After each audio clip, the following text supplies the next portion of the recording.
ഇപ്പോൾ മമ്മൂക്ക കാണുമ്പോൾ അതിലുള്ള ക്യാരക്ടറായിട്ട് മമ്മൂക്ക മൊത്തം ചേഞ്ച് ആയിപ്പോയി.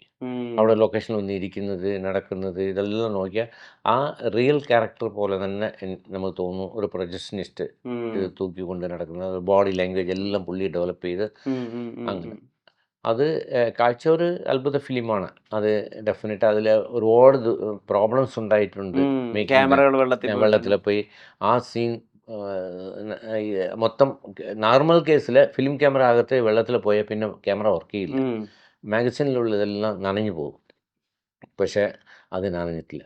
അത് അടുത്ത ദിവസം ഇന്നസെന്റ് ചേട്ടൻ ഇല്ല. പിന്നെ ഒരു മാസം കഴിഞ്ഞിട്ടാണ് അമേരിക്ക പോയിട്ട് വരുന്നത്. അപ്പോൾ എന്ത് ചെയ്യുന്നു ബ്ലസ്സി അത് നിലവിളിച്ച് കരയുകയും ചെയ്തു. ഓപ്പണായിട്ട് റോട്ടിൽ നിന്നിട്ട് ഒരു പള്ളിയുടെ മുമ്പ് നിന്നിട്ട് ഒരേ കരച്ചില. കർത്താവേ എന്തിനാ എന്നെ ചതിച്ചതിന്.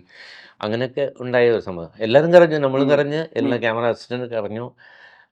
അങ്ങനെ ക്യാമറ വെള്ളത്തിൽ പോയ ഒരു ദിവസമുണ്ട്. സോ ബട്ട് അതിൻ്റെ റിസൾട്ട് പിന്നെ നമുക്ക് കിട്ടി.